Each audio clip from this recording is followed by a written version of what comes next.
The Sunday Papers on Off the Ball.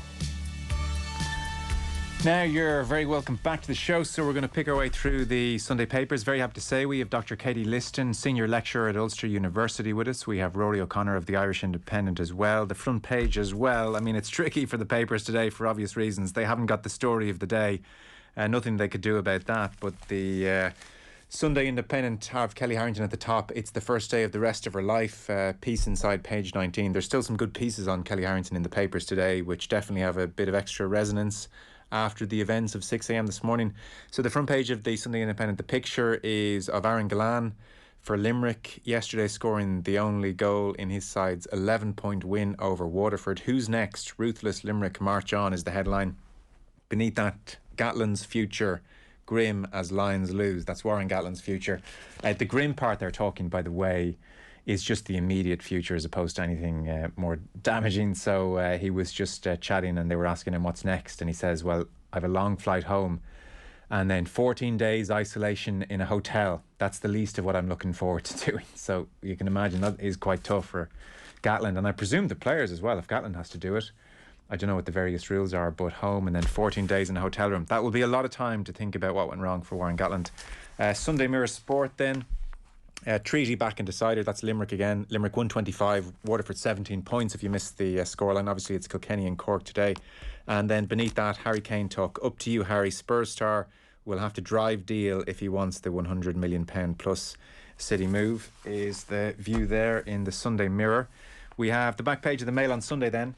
Again, it's Limerick.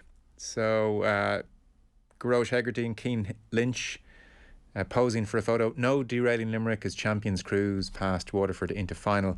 And then brewing story here, unfortunately. Tyrone COVID cases put All-Ireland semi-final in doubt. So it does seem as if Tyrone are struggling with an outbreak of COVID. A significant number of players, it says here, courtesy of Philip Lanigan, are self-isolating as a result of more infections within the camp. So Tyrone beat Monaghan in the Ulster final last week without Rory Brennan and Frank Burns and Tiernan McCann, and joint manager Fergal Logan wasn't present either. They've had a round of tests and the results of those tests are due tomorrow.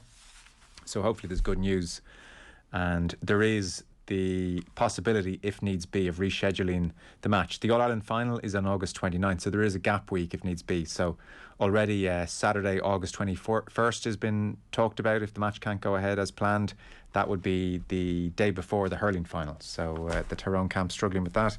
The Sunday Times, they go with the Lions again as their main picture, a picture of Alan Jones beneath the pile of bodies. Lions lose series again to late Stein penalty, and beneath that, the big picture, the main story is semi-final threat after latest Tyrone outbreak. Michael Foley here again, similar points to Philip Lanigan's piece on Tyrone and the COVID outbreak and the possibility of moving the game to the Saturday before the hurling final.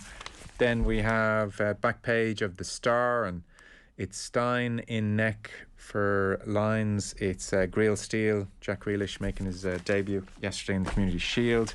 Sunday World, Limerick here again. Limerick have plenty to spare as Waterford are dismantled, is how they put it. And then Sun Sport, they go with Harry Kane's story in isolation at training ground. Harry Kane apparently, and they have Limerick as well.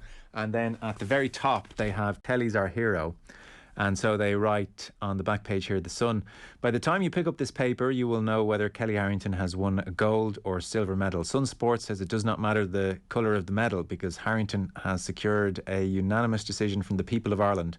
Humble, humorous, the 31-year-old is the best of us and has shown that on the Olympic stage. She's a frontline worker who put aside concerns about her own health and Olympic ambitions to continue working as a cleaner in St Vincent's Hospital, Fairview. She has stressed that whatever happens here does not define her. She is right, as her catchphrase goes, Hakuna Matata. So that was a nice way, I suppose, of covering Kellie Harrington on the back page of The Sun. And Katie Liston, it's much easier to say it doesn't matter if it's gold or silver when she's won the gold, I think. This is a much happier morning than if we were all here saying, well, look, a silver medal's still a wonderful achievement. Gold is wonderful, and the scenes from her home this morning, equally wonderful. Heartwarming, and a really nice way to finish the Olympic schedule as well from an Irish perspective, Joe, because we've probably just properly gorged out, haven't we, on the array of sport on view over the last few weeks. as well as the timing of the highlights, because in some ways the time zones has almost worked to our advantage. Sometimes you think, psychologically, well, if I sleep through this tonight, I'll get the highlight first thing in the morning, not of obviously Kelly, but of some of the other events as well. And there's so many interwoven stories and issues that have come through the Olympics this time round as well. There's a really nice feature, and I'm sure we'll get to this in a few minutes, of the kind of performance of Team Ireland overall in the Sindo. And I would imagine there's some within Team Ireland that are probably a little bit disappointed, because there were aspirations, I think, for medalists from some of our other Olympians as well. Rory, did you set the alarm for 5:58 or did you watch it since? 5:55, Joe. Just watched it in bed, quietly with earphones in, trying not to wake the baby. Got just pangs of regret that I only live 20-minute walk from Portland Row. I just wish I got up at 5:30 and walked over, because it just looked incredible. Obviously, it wasn't my party, and I probably feel like a gate crasher if I was there, but that looked like Italia 90 this morning, and it's just.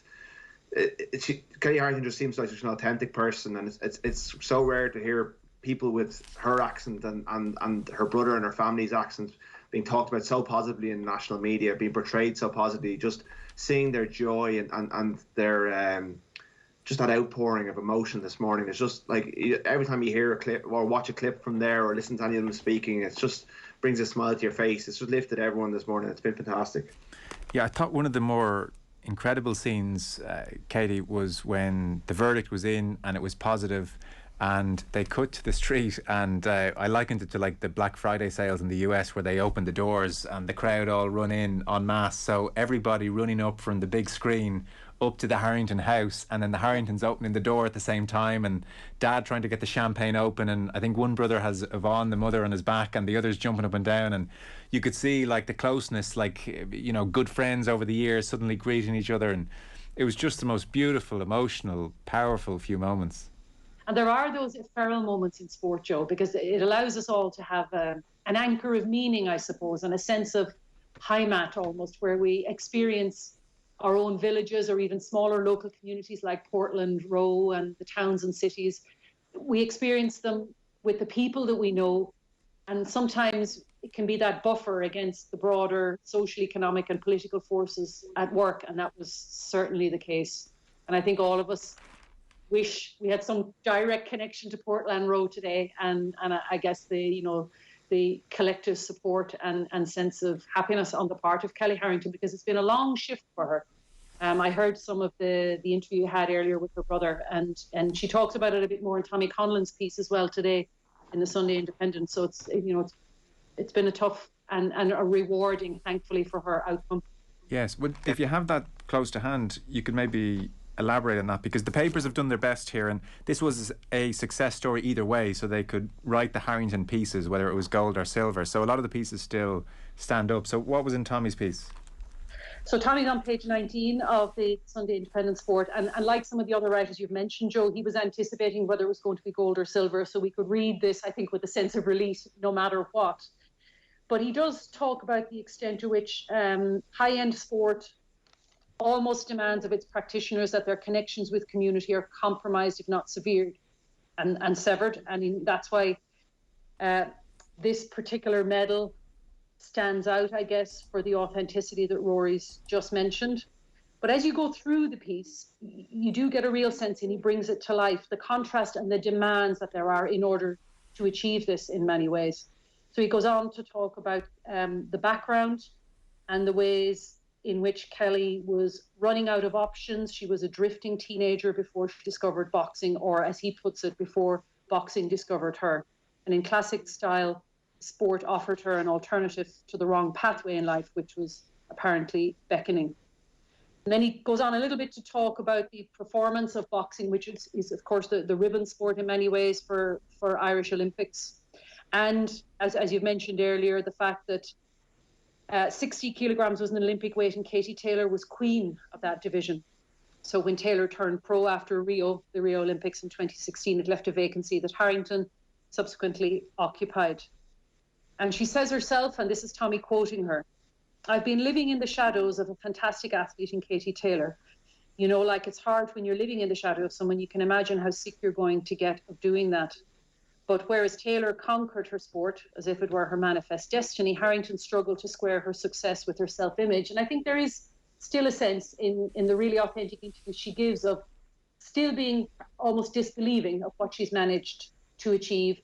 And hopefully over time coming to grips with that and realizing that it is a very unique position, and she's now one of very few who can claim, on the part of Irish athletes at least, to have won Olympic gold. But at the end of that piece, Tommy Conlon also talks to her about, and quotes her, on the difficulties she had to endure while at the Olympics. And that's one of the standout things for me, Joe, over the course of the many issues that have, I suppose, come to the fore in the Olympics, is the ways in which the role of spectators is often commented on positively and negatively. And in a lot of cases, there were some events where there were fewer spectators than normal and you had athletes performing to their highest levels. There were other events where there were no spectators, maybe perhaps only officials. And for the athletes themselves, Kellie says, people think you're having a great time out here. And she said this after the semi-final. I've been sitting in my room, looking at the four walls, going to the food hall, maybe a 5-minute walk back to my room, then a little session with my coaches. That's what dedication is. And then that transfers into the ring. It's patience to be able to do that for 35 days so that I can do that for 9 minutes in there. And I think that in some ways answers Neil's observation earlier. I know Neil Tracy was talking about perhaps his naive assumption that that was the only thing that all our athletes are going to think about when they're there. But when you've just survived that amount of time, not only in isolation, not being pretty much disconnected from the normal Olympic routine, but by the sounds of it also living in your own head for that period of time.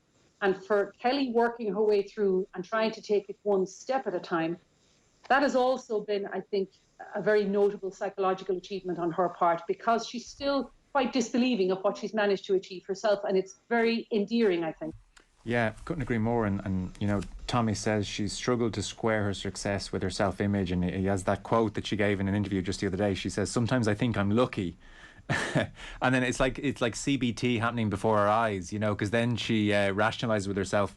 But then I can't be so lucky to be winning all these things and end up here with a bronze medal in my bag from the games. It's even like some part of her brain is saying, well, I guess not everyone, you can't luck your way to a bronze medal, so maybe I'm actually okay. We're going to pick this up in just a second on the far side of news headlines. We'll go into the ads with, here's Aisling O'Reilly, our reporter who was at Portland Road this morning. Again, a sense of the excitement, just some neighbours and well-wishers here. The Sunday Papers on Off the Ball. Hero, Kellie, you've done it. Thank God and thank our lady and all your good neighbours and friends. 3 cheers for Kellie. What would you like to say to Kellie? Just congratulations from all the Portland Road, Portland Close and the community. And we're proud of her. She had the gold and she brought the gold home. So we're looking forward to coming home on Tuesday, and the reception will be fantastic. And please God that all the children in the area will take note of it and they grow up to be like her. And she's a fine example for coming from Portland Row and the Portland Row area. So from all the neighbourhood and myself, congratulations, Kellie. Well done. Yeah, so proud of you, Kellie.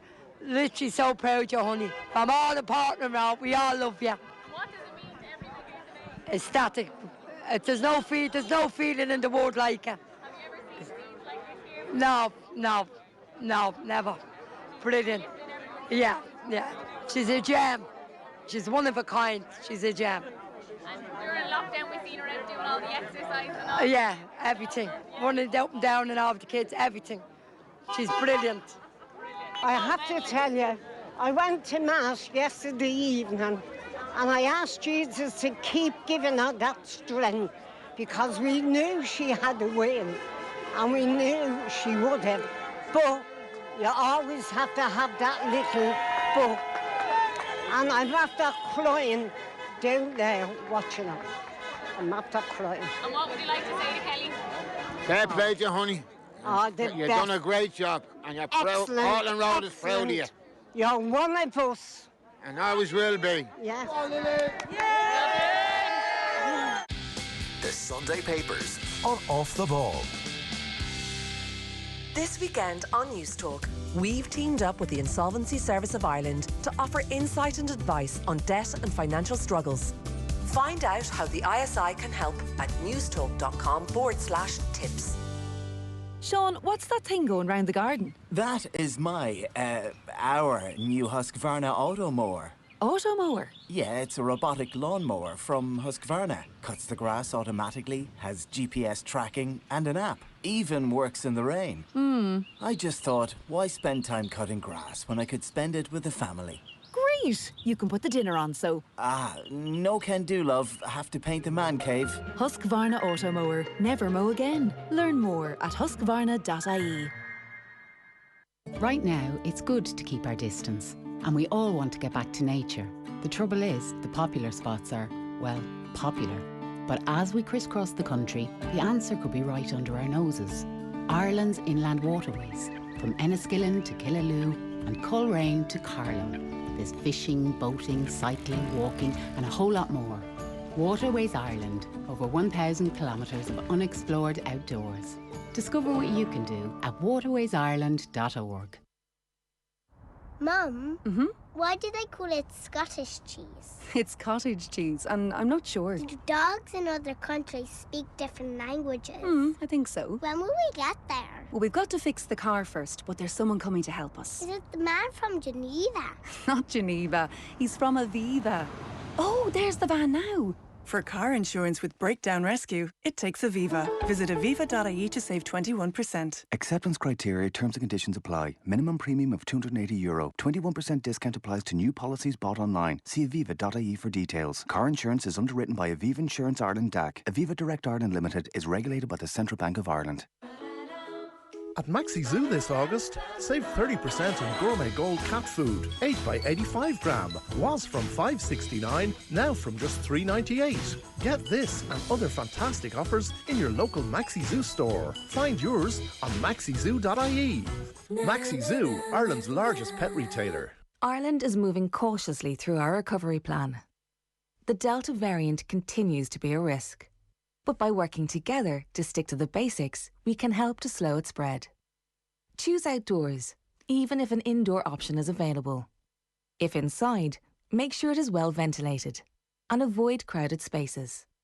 And let's all keep hand washing, wearing our face coverings and keeping our distance, even outdoors. Thanks to the support of the Irish people, our vaccination programme continues to make great progress.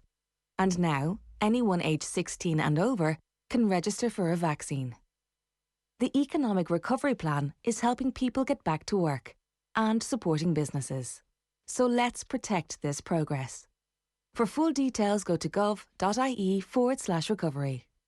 Supported by the Government of Ireland. News Talk Breakfast. The experience of the Olympic Village, the Irish, Team Ireland and all that kind of thing. Do you have to pinch yourself occasionally to see yourself as actually being there and it being real? It's been amazing, to be honest. When you're younger, you'd be kind of daydreaming about it and imagining it. So to be here is just unreal. And obviously winning the medal was the cherry on top. You've made the month, if not the year, for most of the country here. We're very proud of both of you. News Talk Breakfast with Ciara Kelly and Shane Coleman. In association with AIR. Weekday mornings at 7 on News Talk. Across Ireland. This is the IMRO Radio Awards National Station of the Year. This is News Talk.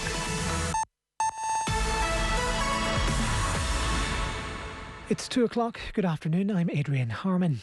Kellie Harrington has been described as an inspiration to both female boxers and young people in our community. The Dubliners joined Katie Taylor and Michael Carruth as the country's Olympic gold medalists in boxing. The 31-year-old defeated Brazilian fighter Beatriz Ferreira in the lightweight final in Tokyo this morning. Her victory brings to 4 the number of medals received by Team Ireland at the Games. Kellie's father Christy and her brother Chris say her win isn't all about the gold medal. When she sees the pictures and the videos of these young kids and girls just in front of the screen watching it, that's what it'll mean. Like, Kelly would want the kids to be confident and go their own dream. It doesn't have to be boxing. It can be whatever they want in life. Be confident and go for it. That's what she wants to get through the kids. Fáilte Ireland couldn't get clarity from government on its outdoor dining rules in the weeks before the Marion Hotel party controversy. The Business Post reports the tourism body raised concerns to government about vague regulations and was unsuccessful in attempts to get guidance. It follows comments from Taoiseach Leo Varadkar, who this week criticised its guidelines as being unclear as part of an apology and explanation for attending the event. Group Head of News at the Irish Independent, Kevin Doyle, believes the saga isn't over just yet. There's so many questions that still remain, and I think Leo Varadkar's appearance on Friday evening on the television, which I suppose was an attempt by him to end the accusation that he was in hiding, I don't think it answered a whole load of the questions that journalists legitimately have. A man's in a serious condition in hospital following an assault in Limerick City in the early hours of this morning. The man, who's in his late 30s, was discovered on a footpath as Cosgrave Park in Moyross. However, Gardaí believe the incident happened at Mona Braher Road in Ballynanty. They're appealing to anyone who is in the area between 3:15 and 4 a.m. to contact them. And finally, a status yellow rain warnings in place for Donegal, North Leitrim and Sligo. Met Éireann says long spells of rain will bring a risk of localised flooding and hazardous driving conditions. The alert's in place until midnight. It's 2:02. News Talk Weather. Thanks to Ryanair. Make it a summer to remember with a family getaway to Spain, Italy, Portugal or Greece. Thundery showers in Ulster and North Connacht with a risk of localised flooding. Drier and sunnier intervals elsewhere. However, further heavy showers will move into southwest Munster this afternoon. Highest temperatures of 15 to 20 degrees. And now you're up to date on News Talk. The Sunday Papers on Off the Ball. Now, you're very welcome back. So happy to say we have Dr. Katie Liston with us, Senior Lecturer at Ulster University. We have Rory O'Connor from the Irish Independent as well. We've been talking about Kellie Harrington. I was just reading again that Tommy Conlon piece you had picked out, Katie, and even quotes from Kellie Harrington herself, where she was talking about the last 40 days or so coping with the essential loneliness of her mission, as Tommy puts it. She said, "People think you're out here having a great time. I've been sitting in my room looking at the four walls, going to the food hall, maybe a 5-minute walk back to my room, then a little session with my coaches. That's what dedication is, and then that transfers into the ring. It's patience to be able to do that for 35 days. So I can do that for 9 minutes in the ring," is what she said after one of the fights. So, I mean, that is some stint, Rory O'Connor, isn't it? 35, and then I guess now the extra 5 days since that comment, 40 odd days effectively in your hotel room.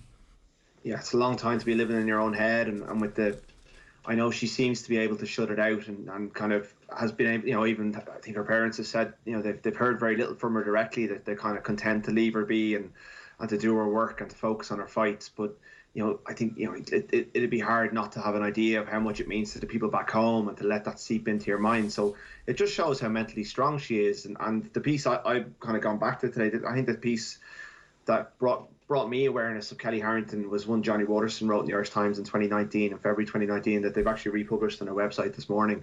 It was a one-on-one interview. It was out of competition, and it was a proper sit-down. And I think it's quoted in a couple of the profiles that I've read this morning, the one the Sunday Times that Dennis Walsh did.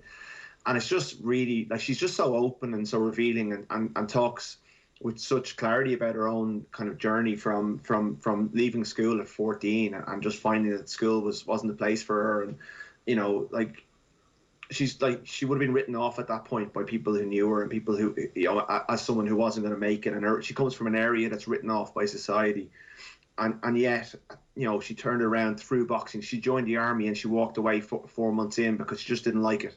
So she had the strength of character back then as a teenager to say, no, this isn't for me. And, you know, like, it shines through. And her poster was up in the north inner city all through the first lockdown as you know, telling people to stay at home because they knew that people would listen to Kellie, you know, that she's an example for that area. She knows that she is a flag bearer and always has been for the last kind of 5 or 6 years or longer for where she comes from. But she wears it very easily, and she seems to just be able to work with, you know, like bear it very easily, and also bear the pressure on her shoulders and bring her Hakuna Matata mentality through. And like, it's easy saying that, but it's much more difficult to live it. And I'm just full of admiration for the woman. She's just been so impressive in and out of the ring over the last couple of weeks and beyond.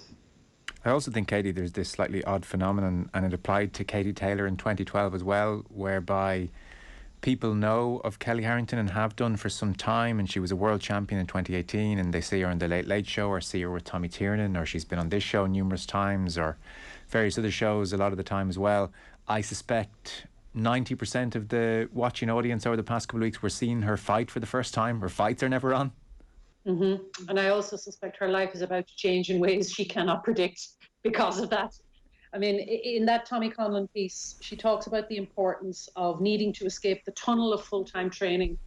And so working with psychiatric patients in St. Vincent's provided her with this balance to the monotony of her physical regime in the build-up to the Olympics. And because of that late development, she's really immersed herself in that side of her boxing career, probably only over the last 5 to 6 years. And there's probably more to come, given now the confidence I think that she'll take from this. She does her shift on the ward every second weekend.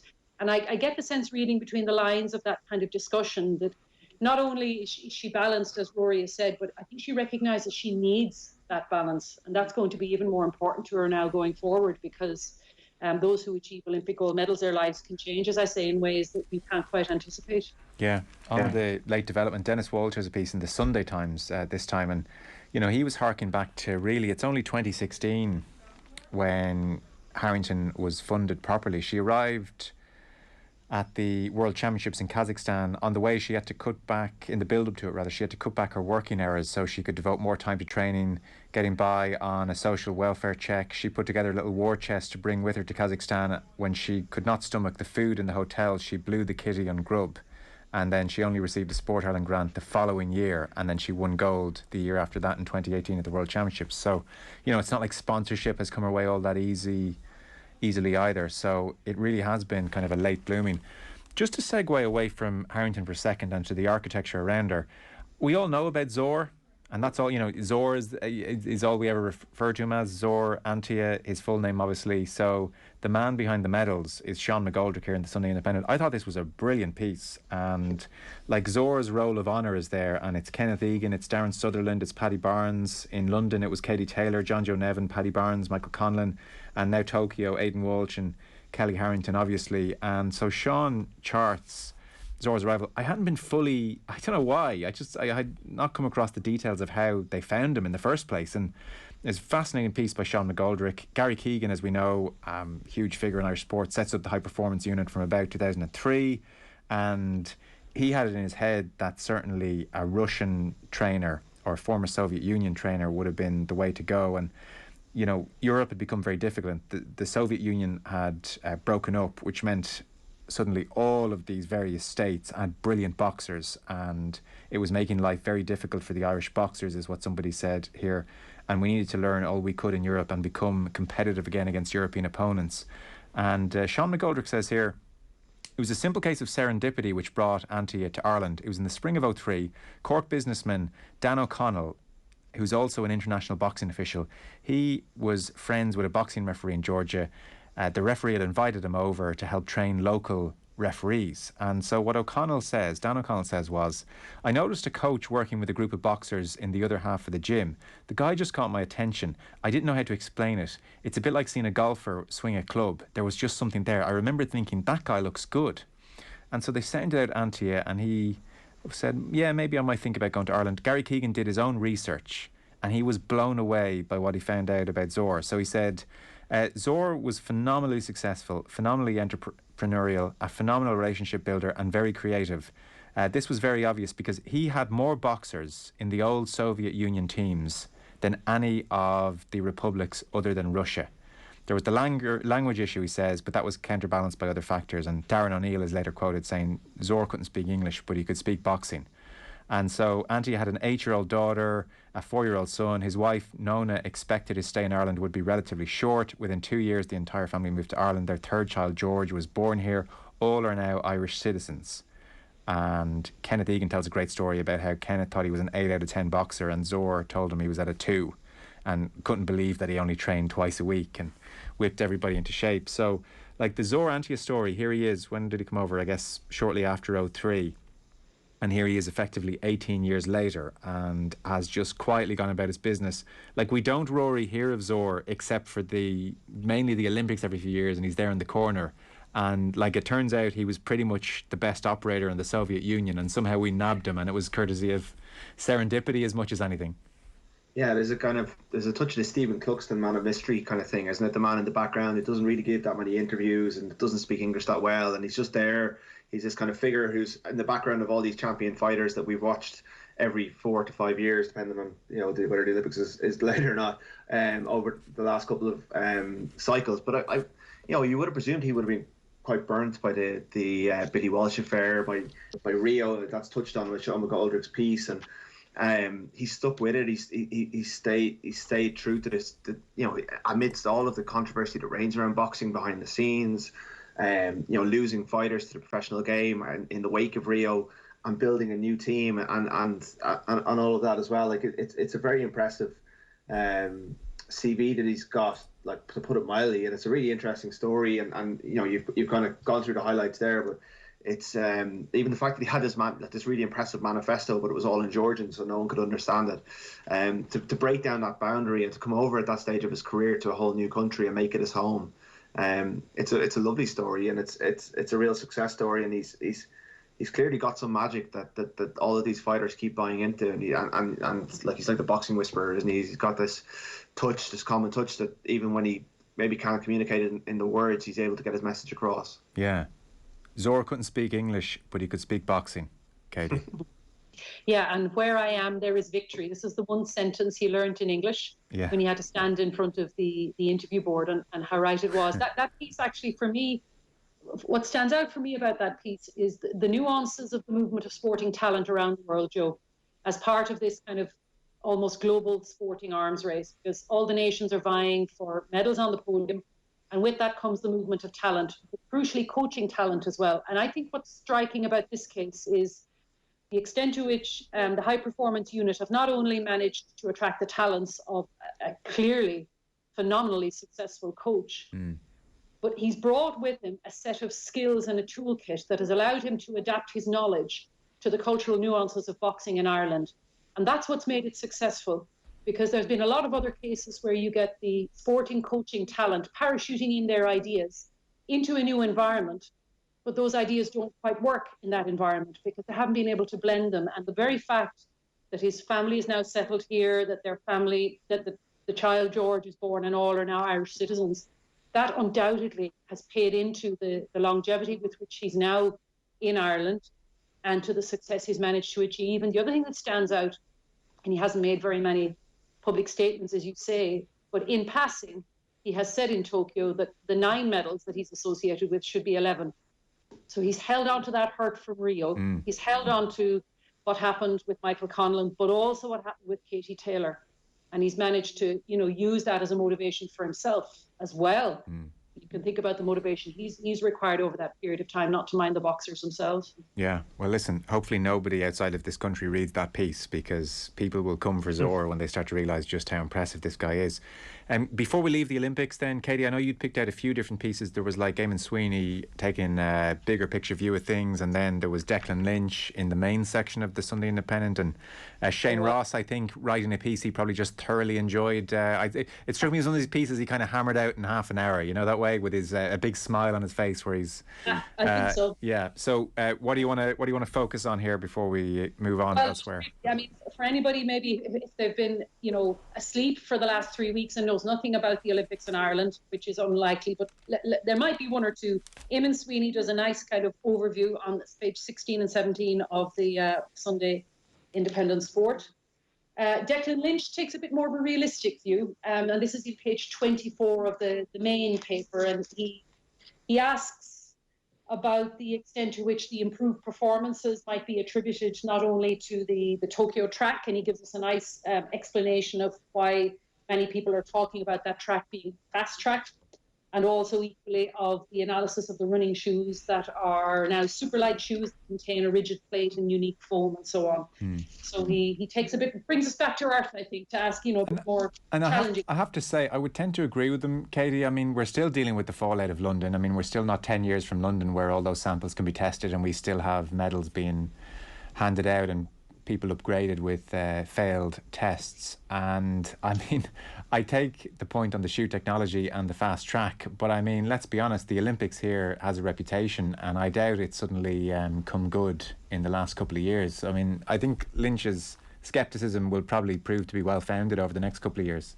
I agree, and not least because I mean even I suppose the trail of doping tests after London 2012 didn't really open up for maybe 3 to 4 years afterwards, because in many ways all of the research would tell us that the developments in the use of performance enhancing drugs are often ahead of the testers themselves. And he raises the point as well about whether the pandemic having curtailed the activities of the drug testers as well for at least a year leading up to Tokyo. So I think it's a healthy scepticism, but he ties it in importantly, Joe, into the change that's soon to come in Irish legislation around gambling, which of course is directly connected to sport. So he says, in relation to tying the two topics together, doping and gambling, basically the dopers have only one purpose, they just want to win.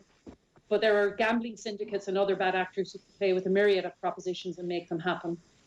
So he's raising, and I think rightly so, awareness of the need for that regulation to have happened much sooner than now, but also getting us to think about its impact going forward. And the final piece, if you want me to say something briefly on it, is as you say, Shane Ross's opinion piece. And I think the most important thing to say about this one is that under opinion, and the headline on page 22, are the words commentary, insights, personal perspective. So I think all I could say about this is that it's definitely Shane Ross's personal perspective. And it's an enjoyable read because he reflects back, of course, to Rio 2016 and the role of Pat Hickey. And he draws out some of the concerns that other writers, reputable journalists in the Guardian and elsewhere, about Hickey's methods, and links that, I guess, to one of the biggest political issues from the Tokyo Olympics, which is the treatment of the Belarusian athlete. And he raises then questions about Hickey's relationship with Lukashenko. So it's a nice read for those that are interested in the politics of the Olympics. Yeah, I think he's suggesting maybe Irish ambassador to Belarus might be the role for Hickey, is what he's suggesting. So, yeah, his tongue firmly in his cheek, I would think, a lot of the way through. Although before Shane Ross gets too, I don't know what the word is, like happy with himself. It is worth remembering he did go on national radio to talk about how great John Delaney was in late 2018 on this station, and how like everything he'd heard at grassroots was great about John Delaney. So, I always that one sticks for me with Shane Ross as well, I have to say, before he's too busy pointing fingers elsewhere. But there you go. It's on the page 22 of the Sunday Independent main section if people want to check it out. It's Shane Ross on Pat Hickey. Is there anything else on the Olympics, Rory, you want to mention before we move off? Yeah, I think Carl Dennehy's piece in the Sunday Indo is very good on the doping or potential for doping topic. It's quite balanced. Carl's had an unbelievable Olympics, up there with many of the athletes in my book. I think his work ethic has been phenomenal, and some of the quality of his work over there has been really, really good. Yeah. And he just pulls it all together and kind of talks about the kind of background and why he understands, like he's an athletics journalist himself, and he's a very good one. And he understands the skepticism, but says he doesn't agree that you can just write it all off, but you should bring some level of kind of a pinch of salt to the table. And I mean the fact that even already we're hearing that Lamont Marcel Jacobs, who won the 100 metres and was part of the Italy team to win the 100 metres relay, is linked to a kind of dodgy nutritionist, is already kind of, the alarm bells are already starting to go off. But he said the time that he ran was way below what we were looking at 10 years ago. So it is, it's easy to get lost in the fantasy of it. I think Sonia O'Sullivan was the only analyst really on TV that I saw over the course of the games who brought up doping, and when she was asked to explain why Kenya weren't really punching the weight that we expect them to, she just said that the doping control has been tightened over there in the wake of positive cases. But watching a lot of it, you would swear that it didn't really exist. And I think that those two pieces are pretty good reminders. And there's a piece by Rick Broadbent very briefly in the Sunday Times, which I didn't reference before, but where he talks about the protests and the fact that not everyone in Tokyo was in favour of this, and the fact that case numbers have spiralled during the games, and that the real legacy of the games won't be known until afterwards. It may not be known that one of his colleagues was actually kind of verbally abused in the street, which, I mean, my experience of Japan 2 years ago with the World Cup was universal positivity. So for locals to be that, it must be like to do that just shows how moved they were in anger at the whole thing going ahead. Just he was abused because he was wearing an Olympics accreditation, and the person who abused him was so frustrated about the fact that the games were going ahead and felt they shouldn't. It's just an interesting insight from someone who was on the ground with a lot of people are covering this from home because of COVID and stuff. So the guys who were on the ground have done an unbelievable job. With Connell being the one that stands out to me anyway. Yeah, agreed. He's been exceptional. We'll take a short break. Katie Liston, Rory O'Connor on the way next. More thoughts on the papers. We're going to chat some GAA.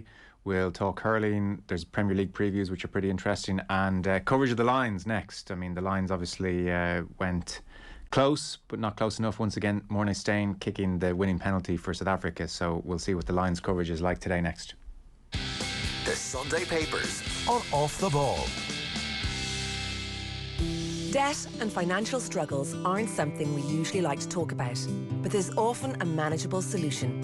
So this weekend on News Talk, we've teamed up with the ISI for some practical advice and tips. There are many ways of slipping into problem debt.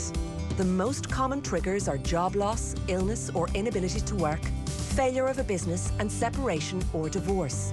It's important to remember that it is possible to get back on track and that the ISI can help you find a suitable solution. Find out more at newstalk.com/tips. The famous Holland & Barrett 1 cent sale is back, with buy one get one for just 1 cent on hundreds of everyday favourites, and you can even mix and match. Shop safely in-store or at hollandandbarrett.ie. Ends 24th of August 2021. Selected items. Cheapest item 1 cent, subject to availability. I'm the Sheehan Solar Panels. I spend my day sunbathing on the roof of their new build. Mr. Sheehan said buying a house with solar panels was a total power move. So hot right now. He also said their better BER rating means they get 20% off their new FBD home insurance quote. After all, support is what FBD do. Call 017 617 617 for your own quote today. 20% discount on new private home phone quotes from 10th of June to 10th of September 2021 with a minimum B3 energy rating. Year 1 only. BER cert or number required, which will be validated. Quote valid for 30 days. Acceptance criteria, terms and conditions apply. Underwritten by FBD Insurance plc. FBD Insurance Group Limited trading as FBD Insurance is regulated by the Central Bank of Ireland. At Harvey Norman, get our best prices on our huge range of home appliances, like the Whirlpool 9kg heat pump dryer with Fresh Care Plus, now $599, saving €100. Or save a massive $100 on the Siemens IQ 300 freestanding fridge with Fresh Sense technology, now $799. For more great deals on home appliances, shop online at harveynorman.ie or safely in our spacious stores, open until 6 p.m. daily. Harvey Norman, your home appliance specialists. Go! Beach, mountains, countryside or city. Before you hit the road in your Peugeot this summer, go to Peugeot.ie and book a summer service from €169. When it comes to servicing, nobody knows your Peugeot like Peugeot. Terms and conditions apply. See Peugeot.ie for details. Get 20 KFC hot wings for you and your friends for €6.95 and feel like a... Don't stop believing, serious speed achieving, savage crack conceiving, big deal. Just ask for this month's KFC Big Deal. Available weekdays only from August 2nd to September 3rd at participating restaurants, subject to availability, not available online. If you're aged 16 or over, you can register for your free COVID-19 vaccine now. Register on hsc.ie, and when it's time for your vaccine, we'll send you a text with your appointment time and location. You'll be invited to get your vaccine at a HSC vaccination centre. If you can't register online, you can call us on 1800 700 700. To register or to find out more about your COVID-19 vaccine, go to hsc.ie. From the HSC. Get ready for the new season with Now. The Premier League at its best. Stream moments of pure magic. Sensational strikes. It's an absolute stunner. An unbearable tension. Absolutely phenomenal. Stream every live game from the Premier League now half price for 3 months. Take your seat. You'll be on the edge of it for much of the time. Offer ends September 5th. 18 plus content stream via internet. The Sunday Papers on Off the Ball. Now you're welcome back. We have Rory O'Connor of the Irish Independent, Dr. Katie Liston as well, Senior Lecturer at Ulster University. So the Lions, Rory, this long and unwieldy tour has come to an end. What are the papers making of the Lions' defeat and Warren Gatland and how the whole thing will be remembered? Yeah, it's obviously quite immediate because it's the game was 5 o'clock, finished around 7. They got it done in 2 hours last night, I think, or just over. And there's no one definitive piece that you would go to, but I think there's a lot of good points made across a number of different places. Largely seen as a missed opportunity, I think. I think no one doubts the commitment and the fact that the Lions had to brave a pretty a test of endurance. Like we talked about Kellie Harrington being in isolation for a long time, or being in Tokyo on her own for a long time. I mean, the Lions have been there for cut off from the rest of South African society for 6 weeks now, pretty much, and away from family. And Dan Biggar has a column in the Mail on Sunday, which is quite interesting, where he talks about just wanting to get home and see his daughter, see his sister, who his mum passed away just before the tour, so he's like been cut off from it all. But from a match point of view, like there's a line in Biggar's column that just kind of sums up where they went wrong, really. Like he's talking, I presume his goats got him before the game and had a lot of this written and then just put a top on it because of the time involved. But he was talking about the week's preparation and he says the coaches challenged us in our pre-match meetings. They told us we were soft. They laid down a challenge. Physicality became a big theme because as rugby players, especially forwards, you don't want to hear your coaches telling you that you're a bit soft in contact. Now, like, if that's all the Lions were being told in training during the week, then it tells you a lot about why they only scored 2 tries from rolling mauls over the course of 240 minutes of rugby. And ultimately, for all that South Africa have this unbelievable pack, it came down to the fact that South Africa took their chances and the Lions didn't. And Warren Gatland, who has been a lucky general over the years, almost got the stroke of luck when Finn Russell was sent in. And Stuart Barnes writes very well about the impact Finn Russell had when he came on after 11 minutes in changing the way the Lions played. And suddenly Russell opened up new possibilities in terms of the chances they created, in terms of the movement the players responded to him. And I know he was injured for the first and second test, so he couldn't have been there. But the mindset shift that he brought, if they had that from the start, if they'd had a bit of ambition, if they'd gone and played, what could they have achieved over the course of this tour? And when we talk about the joy that Kellie Harrington brought this morning and the joy that we've seen in Portland Row and everything, I think anyone who's been following the Lions closely, particularly in this side of the world, there hasn't been a lot of joy around it. It hasn't been a particularly joyful experience to cover it.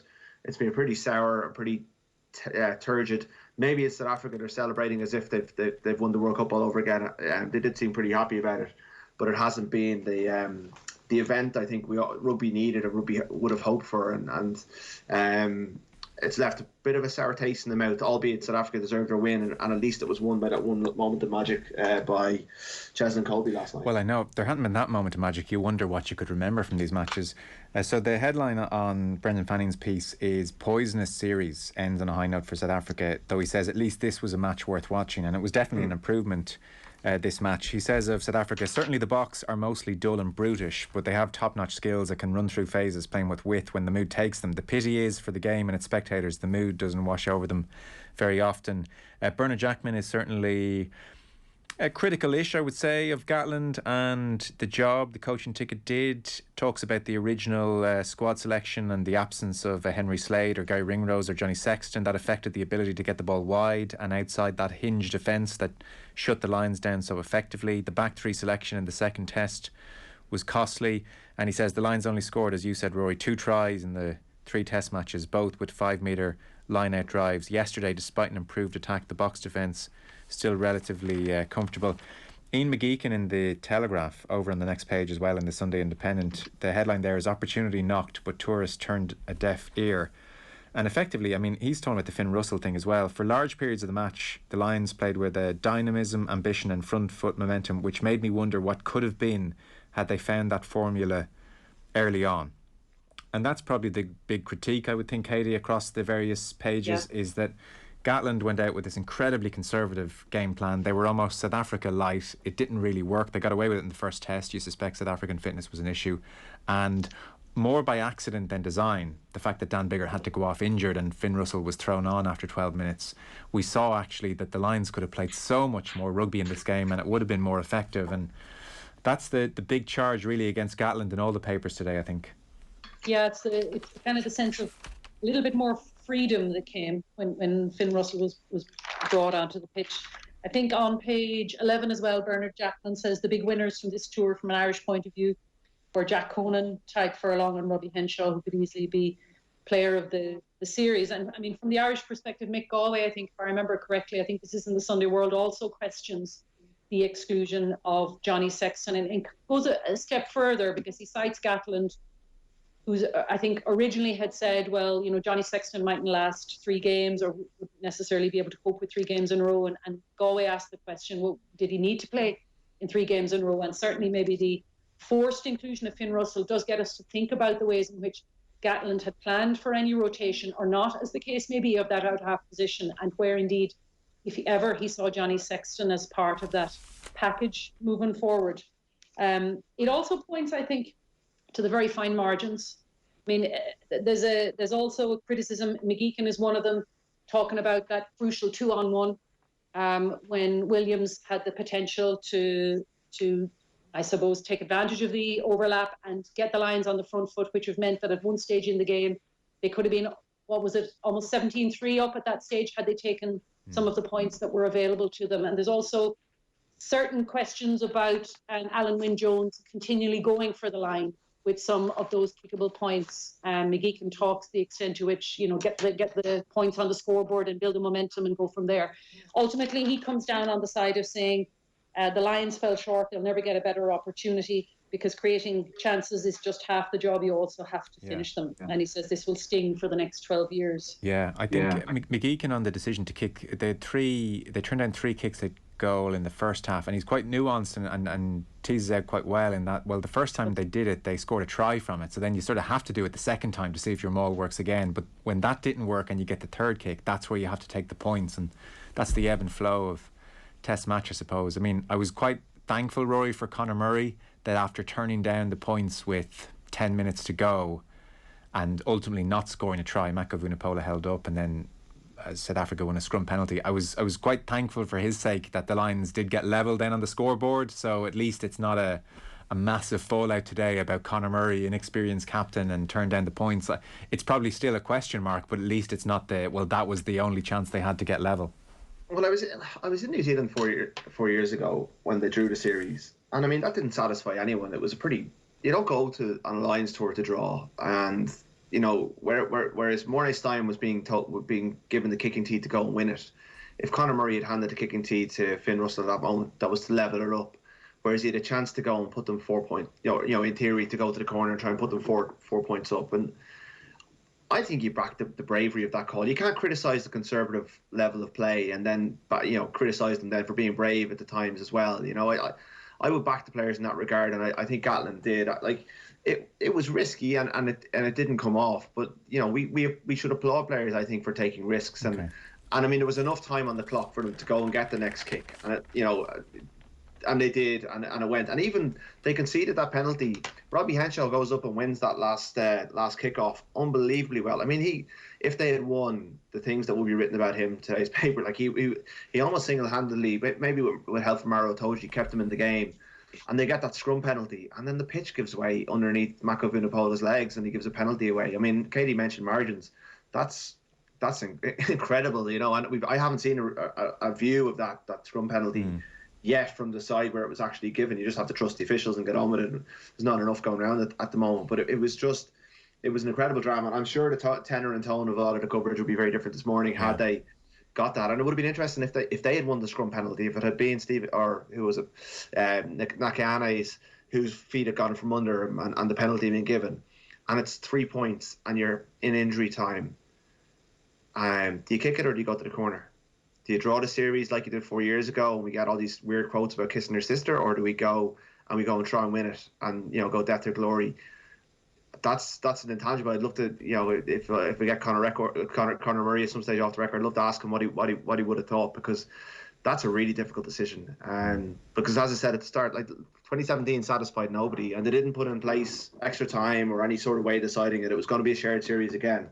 So, you don't go on a Lions tour to draw. I think you go for it. Okay. I'd have taken the draw, but maybe that says something about me. Stephen Jones, by the way, just to go bigger picture for a second, Katie, 2 things to put to you. The refereeing debacle. I'll come to that in a second. Peter O'Reilly writes really well about that. But Stephen Jones, just on this tour, it's worth noting, you know, he says, like, he talks about like how much he missed the crowd, and he does say the Lions players and staff were awesome in their professionalism, and I suspect that's true. I can imagine how difficult a tour this has been for them. But he just says of the tour as a whole, like the South African Rugby Union had hoped, because of their dire financial predicament pre-COVID, they had planned on this tour being worth 25 million sterling to them. In the end, all they will make is about $250,000 profit, peanuts, he says. And he talks about the self-serving, vision-free fools who stood in the way of the tour being postponed for 1 year. And he talked about like the effect that had on the South African economy, and you know the pub owners and the taxi drivers and the boat owners and the various people who would have, you know, had a real chance to recover from COVID with a big Lions tour next year. He goes on to say, frankly, I hated the fact that this tour was not postponed more than I have ever hated anything else in rugby, before, during and now after it. So he's not sitting on the fence there about this thing going ahead. That's one legacy of this tour. And then Peter O'Reilly's just talking about how the refereeing situation has just gone out of control, really, and how like all we're talking about here is referees. And you know, the Razzie thing, even aside from that, it just seems like there's been so much focus on who's reffing the game, and the TMO conversations just go on and on and on forever. Like you're talking 15 minutes plus of TMO chat per game. So your thoughts on those 2 points?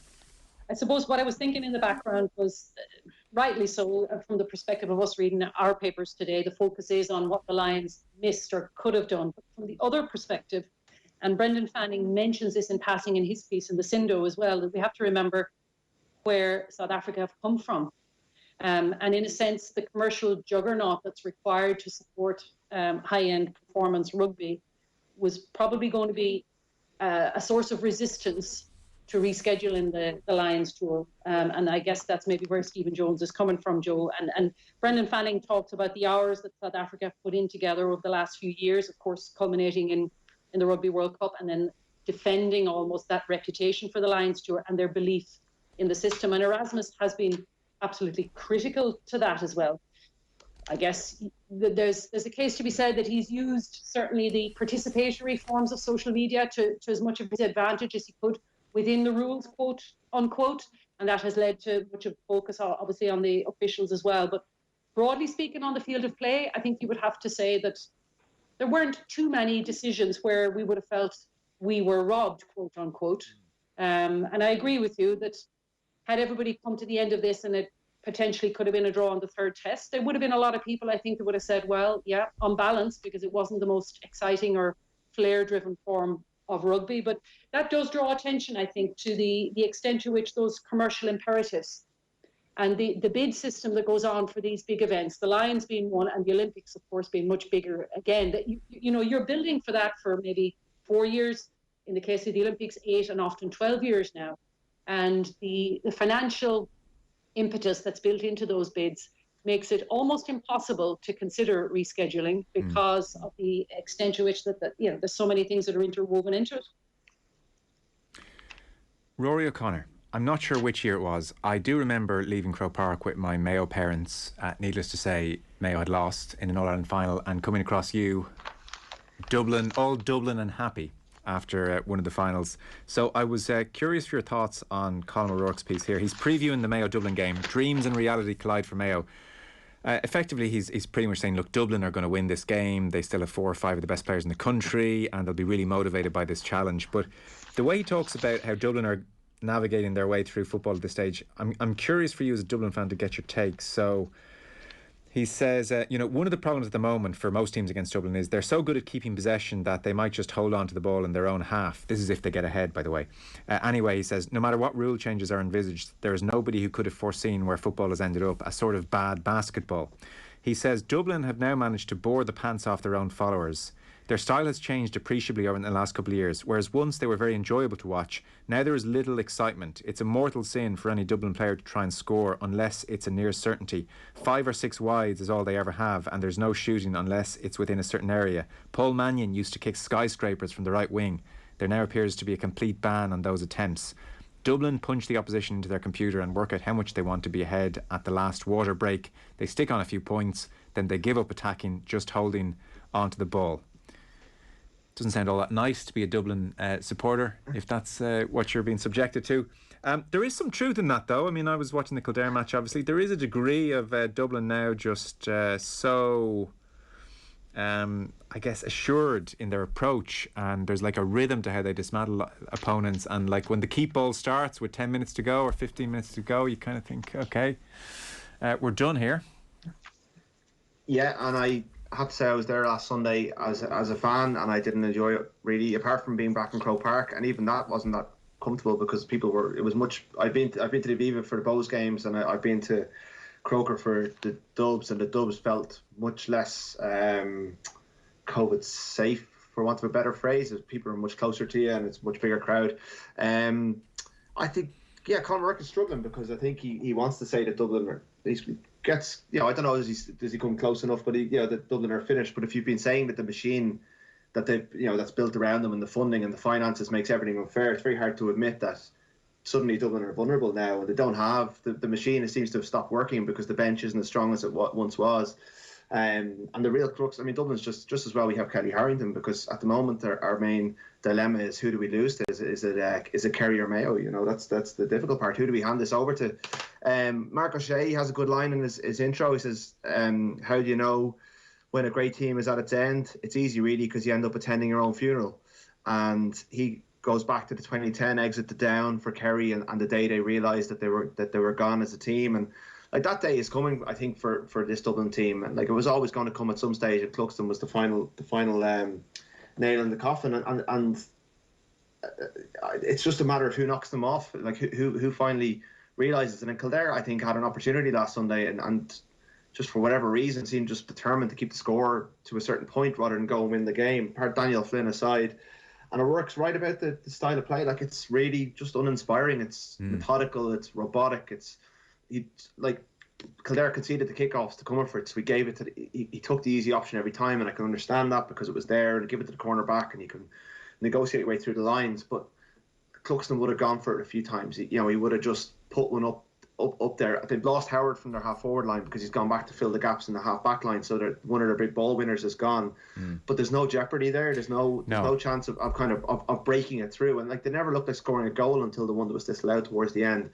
And unless they've been holding something back, we've had the COVID incident. There's kind of a sense of kind of unspoken acrimony around that. There's just something not looking right about them at the moment. And I think O'Shea goes closer to saying they're ready to be knocked off than O'Rourke does. But I think they're both thinking it, really. And I think everyone in football is. And like, for the sport, it's probably his time. We had someone who even a Dub could admit that. Well, O'Rourke does ultimately, I think Dublin will beat Mayo, and is not giving Mayo much of a chance here. He says Dublin still have the 4 or 5 best players in the country, and he says they'll be really motivated by this challenge, and there's no love lost between the counties. He thinks Dublin will be far more direct than in their previous 2 games this year. They'll go hunting for goals. But Katie, Rory used the word methodical there.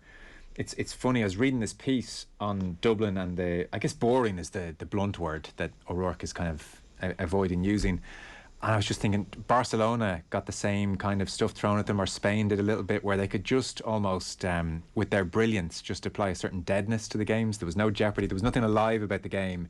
It was like completely in their grasp, and they were very comfortable. And that, unfortunately, is about 99% of Dublin games over the last number of years. Their style has certainly... they would say it's more refined, but it has certainly evolved over the last year, a couple of years, into something less exciting for us.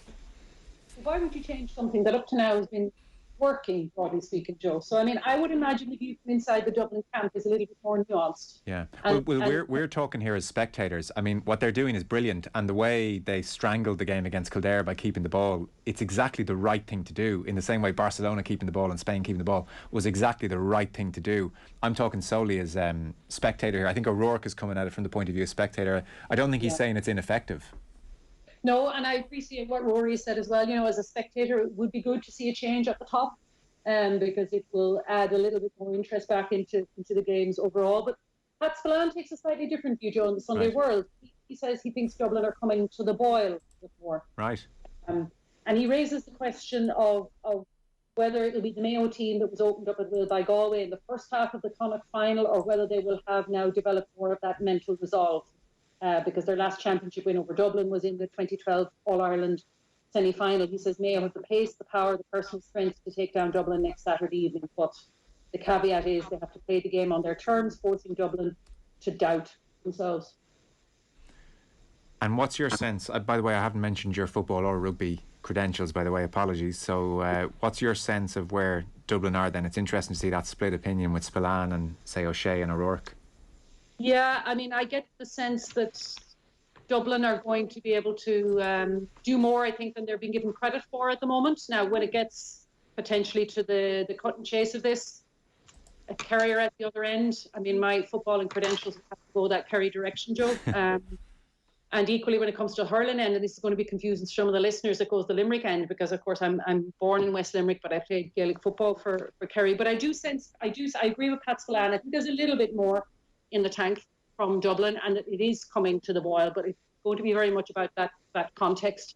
As a spectator, I have to say I agree with you in terms of the enjoyment levels that come from seeing more, let's call it more free-flowing football. And there are times, I admit, when I find myself wishing that there was more of an emphasis on free-flowing, less of the kind of basketball ethos that Colin O'Rourke describes in the game. But having been through that at my end, in terms of high-performance sport, they're definitely building for something inside that camp. That's my gut instinct. Yeah, it does raise like the ultimate tension as well, Katie. In all sports, really, like the very conservative South African approach, the way Dublin are playing now, like what is most effective at times is not necessarily the best for spectators. And sport initially, the rules were devised, with a sense of competition in mind, and tactics were applied to win. Tactics are never there really to put on a show for spectators, and yet obviously you sort of need spectators to enjoy it, for the sport to thrive. And there's always a tension there at heart. Like South Africa, do they care that the rugby world is saying, God, they don't play any rugby, they barely pass to Cheslin Colby? I doubt they are, and yet that conversation is happening, and every spectators and participants just have a very different emphasis when it comes to sport, and that tension's always there, and it's probably there with Dublin at the moment. It is, and that journey from the kind of initial amateur ethos right through to what we have today, Joe, inbuilt in all of that in between are the changes in rules and regulations that have happened over time. And for instance, it happened in the Premiership as well, where there was a change from the number of points awarded for a win. Many of those rules and regulations are actually designed with the intention of trying to equalise the playing field, but heighten the tension. And what it does, of course, is that it then frames the extent to which, at the high performance level today, you have the analysts and the coaches working within those rules and regulations to eke out the best way for a win. Like I don't think, Rory, any coaching ticket have sat down the day after the game and said, but were we entertaining enough?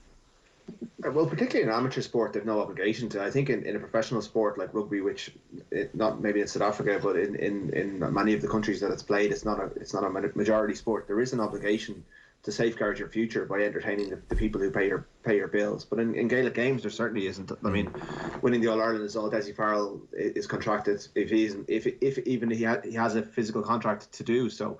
I don't think that's his main be all end all. Desi Farrell was on loads of entertaining teams that failed to win at the end of the day, and that were involved in classic games that came up short. So I'm sure he's been hardened by that experience. And I think Dublin are more entertaining when the opposition engages them in the way that Mayo and Kerry will. And those games, if they end up overcoming Mayo, I think that they will leave us with they'll be like Russell Crowe and Gladiator saying, "Are you not entertained?" Because they always rise to those occasions, and they won't give it up easy. I kind of was, I still want them to go on and do it. I mean, I as a fan, I want the team to come and engage them, and I want them to overcome that challenge.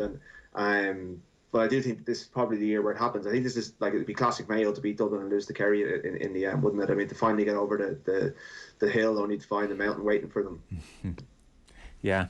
And I totally agree with that point. I think part of the problem here is Dublin gets so clear midway through a second half that they don't need to score again. So keeping the ball makes perfect sense. Killing the game makes sense. Whereas Mayo and Kerry will push them, and I'm sure Dublin will keep on coming down.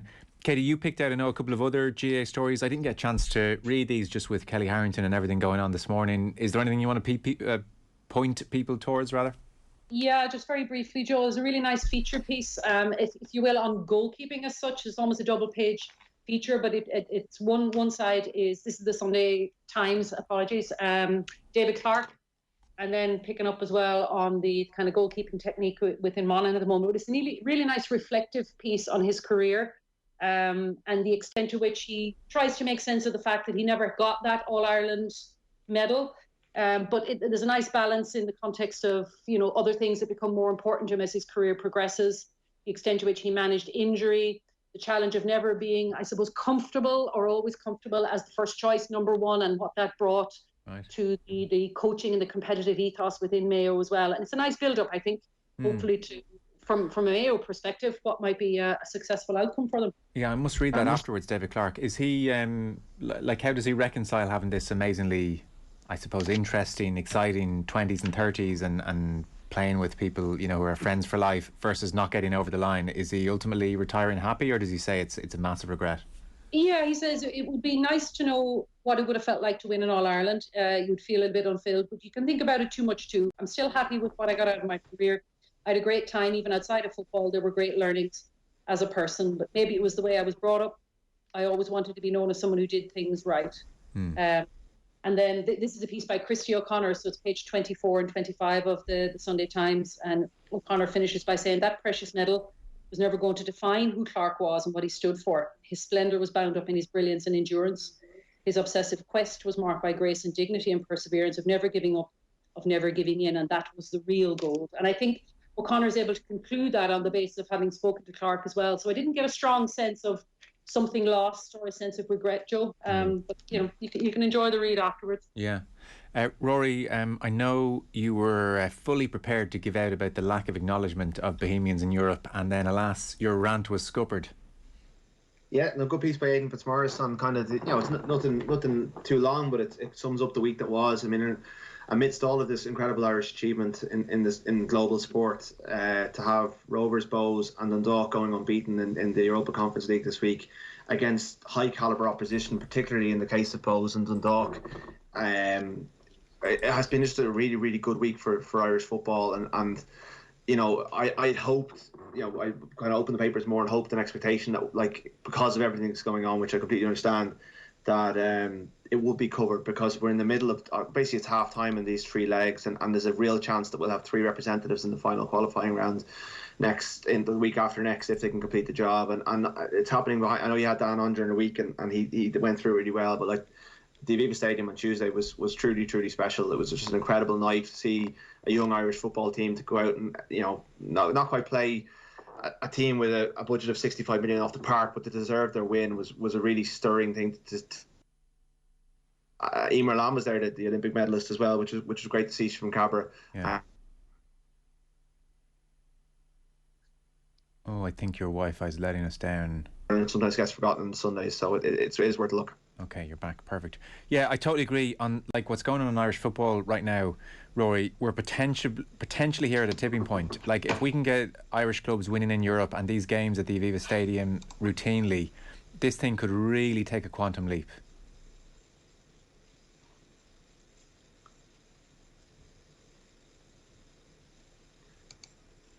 It's either a delay or you're not hearing me. The joys of technology. Gone. Apologies, Rory O'Connor there. His Wi-Fi has given up at the death. Katie, listen, we are pretty much done. We're pretty much out of time. Rory had also picked out a Premier League preview, but frankly, I just can't just yet. We'll give that another week. We need more of a break. It was pretty good, the Premier League preview. But it just seems, I can't believe we're back already. Community Shield yesterday. Thanks to Rory O'Connor of the Irish Independent and Dr. Katie Liston. Thanks a million, Katie. Great having you on. Cheers, Joe. We will take a very short break. We'll bring you news headlines, and Tommy Welch is on the way next from Croke Park. The Sunday Papers on Off the Ball.